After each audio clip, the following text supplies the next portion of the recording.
Hello everyone, आप सभी का बहुत बहुत स्वागत है। आज हम बात करेंगे सेंटेंस की और उसके टाइप्स की।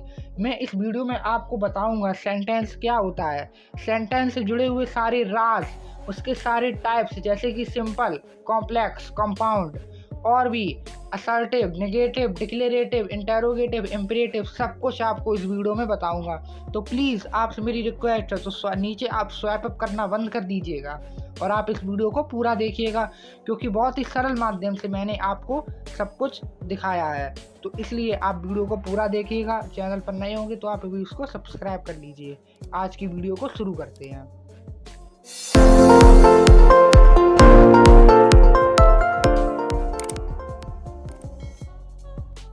तो चलिए मैं आपको बताता हूँ सेंटेंस क्या है। सेंटेंस क्या है तो सेंटेंस की डेफिनेशन हो जाएगी, a sentence is a group of word. नहीं नहीं नहीं, a sentence is A correct group of words that makes a complete sense. Sentence क्या होता है?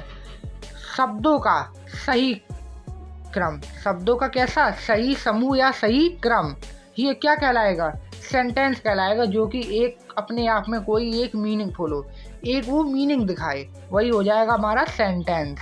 और आपसे मेरी रिक्वेस्ट है, अगर आपने मेरी क्लॉज या what is word what is letter वाली वीडियो नहीं देखी है तो मैंने उसका लिंक आपको आई बटन में या डिस्क्रिप्शन में दे दिया है, तो आप वहाँ से आप उसे ज़रूर देखिएगा।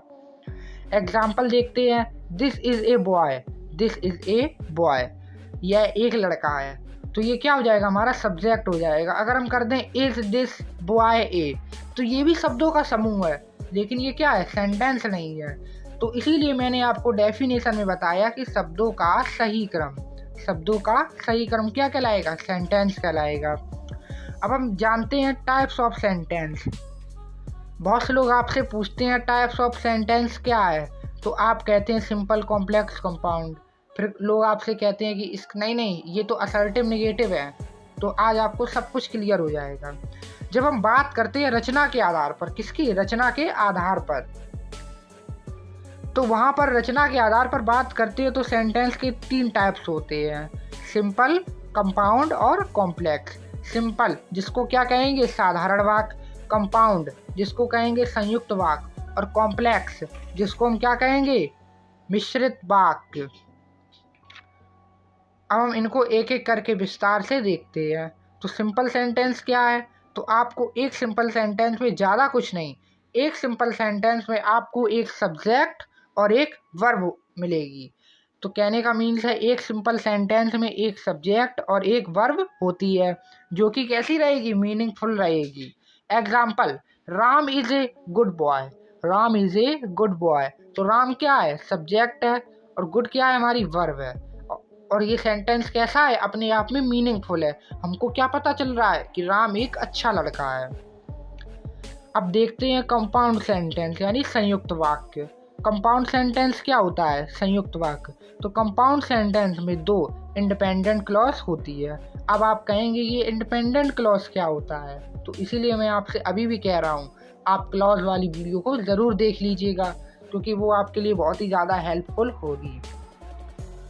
तो कंपाउंड सेंटेंस में 2 इंडिपेंडेंट क्लॉज होते हैं। इंडिपेंडेंट क्लॉज यानी स्वतंत्र वाक्य, जिसको किसी भी उपवाक्य, इंडिपेंडेंट क्लॉज यानी स्वतंत्र उपवाक्य, यानी जिसको किसी भी दूसरे वाक्य की जरूरत ना पड़े।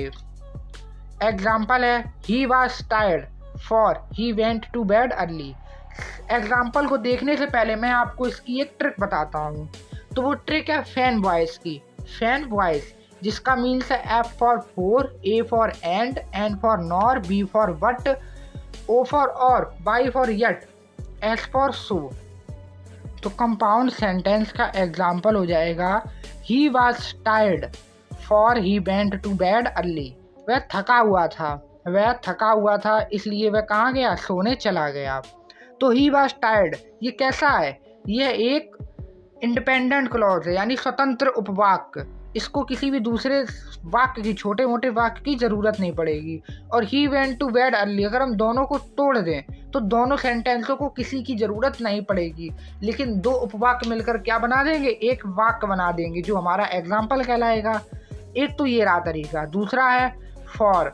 जैसा कि मैंने आपको भी बताया कि जहाँ पर भी आपको फैन वॉइस दिख जाए, जहाँ पर भी आपको क्या दिख जाता है, फैन वॉइस, तो आप समझ जाइएगा वहाँ पर क्या होगा, कंपाउंड सेंटेंस होगा।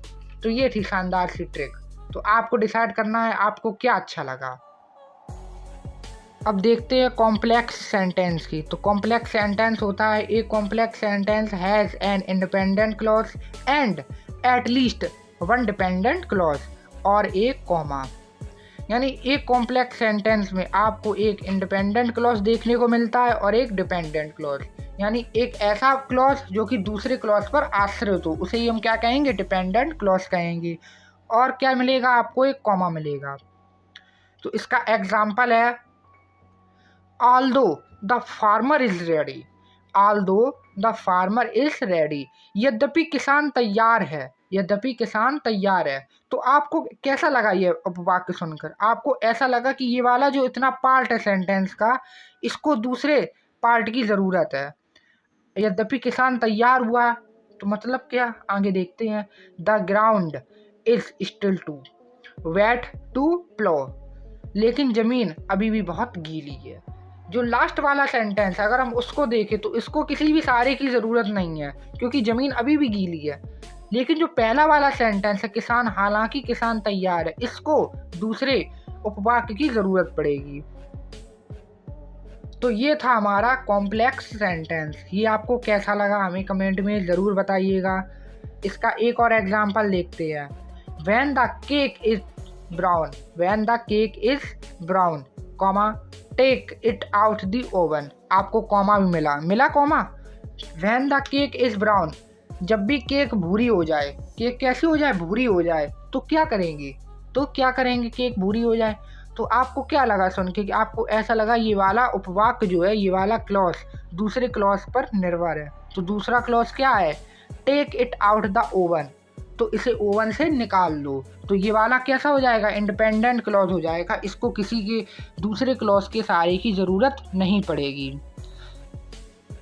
तो ये थे पहले टाइप्स सिंपल, कंपाउंड, कॉम्प्लेक्स की। अब देखते हैं दूसरे सेंटेंस जिसके 5 प्रकार होते हैं। वो है पहला असर्टिव सेंटेंस, जिसको हम कहते हैं डिक्लेरेटिव। दूसरा है इंटेरोगेटिव सेंटेंस। तीसरा है इम्पेरेटिव सेंटेंस। चौथा है एक्सक्लेमेटरी सेंटेंस। पांचवा है ऑप्टेटिव सेंटेंस।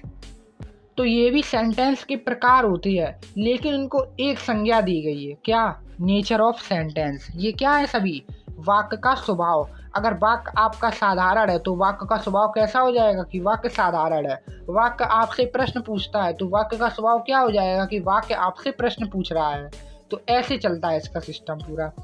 तो पहला है हमारे पास असर्टिव सेंटेंस, या जिसको कहते हैं डिक्लेरेटिव सेंटेंस। इसका हिंदी मीन हो जाएगा स्वीकारात्मक वाक्य या साधारण वाक्य। तो इसकी डेफिनेशन है, इस सेंटेंस से सूचना या घटना का ज्ञान होता है। इस सेंटेंस से सूचना या घटना का ज्ञान होता है। एग्जाम्पल है, Ramesh is a good boy. तो हमको एक साधारण सी बात पता चली कि रमेश कैसा है, अच्छा लड़का है। लेकिन आगे और है, असर्टिव सेंटेंस के 2 प्रकार होते हैं। असर्टिव सेंटेंस के कितने प्रकार होते हैं, 2 प्रकार होते हैं।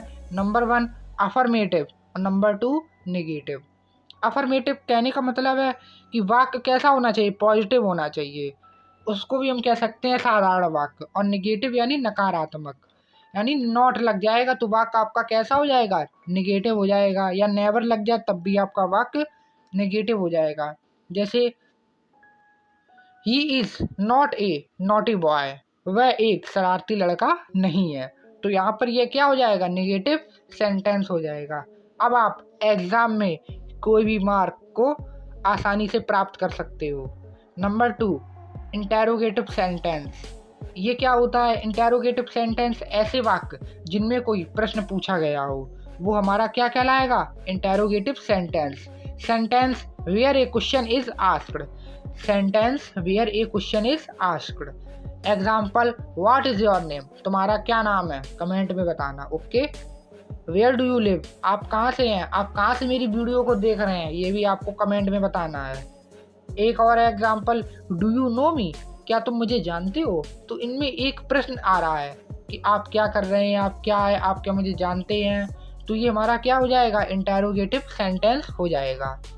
अब बात करें इम्पेरेटिव सेंटेंस की, तो इम्पेरेटिव सेंटेंस होता है ऐसे वाक्य जो आज्ञा या आदेश या प्रार्थना को व्यक्त करते हैं, वो हमारा क्या होता है, imperative sentence. Sentence which are used to permit, command और request are known as imperative sentence. कि ऐसे वाक्य जो कि आज्ञा या आदेश या प्रार्थना को व्यक्त करते हैं। आज्ञा क्या, मान लीजिए आपके कोई घर में बड़े लोग हैं, उन्होंने आपको आज्ञा दी कभी भी झूठ मत बोलना, आदेश दिया कि वहाँ जाओ, प्रार्थना की आपसे कोई छोटा है, उसने आपसे प्रार्थना की प्लीज़ आप मुझे वहाँ से सामान दे दीजिएगा, तो ये सब क्या हो जाएगा, इम्पेरेटिव सेंटेंस के अंतर्गत आ जाएगा। एग्जाम्पल है कम हियर, यहाँ आओ, तो आपको लग नहीं रहा कोई हुक्म सा जमा रहा हो, यहाँ आओ, प्लीज़ कम हियर, कृपया यहाँ आइए, तो यहाँ पर क्या हुआ, प्लीज़ आ गया। ऑलवेज स्लीप ऑन टाइम, आपको एक सलाह मिल रही है, सजेशन दिया जा रहा है कि हमेशा आप अपने समय पर सोइएगा। अब बात करते हैं एक्सक्लेमेटरी सेंटेंसेस की। एक्सक्लेमेटरी सेंटेंसेस की यानी विस्मयादि बोधक वाक्य। तो एक्सक्लेमेटरी सेंटेंस वह सेंटेंस है जिसमें अचानक दिल से उत्पन्न हुई भावनाएं जैसे सुख, दुख, हैरानी, डर आदि की अभिव्यक्ति हो। तो आप समझ गए होंगे कि ऐसे सेंटेंस से दिल से उत्पन्न हुई भावनाएं, मान लीजिए सुख की बात करें, अचानक कोई दुख की बात करें, कोई डर की बात करें, तो ये सब किसके अंतर्गत आ जाएगा, एक्सक्लेमेटरी सेंटेंस के अंतर्गत आ जाएगा। Sentence which are used to express sudden emotions such as joy, grief, shock, fear etc is called exclamatory sentences. Example, what is shot, वाह क्या निशाना है। ओ नो, अरे नहीं। Alas, he is no more, oh बड़ी दुख की बात है, वो अब नहीं रहा। तो ये सब क्या है, एक्सक्लेमेटरी सेंटेंस है कि अचानक दिल से उत्पन्न हुए हमारे भाव।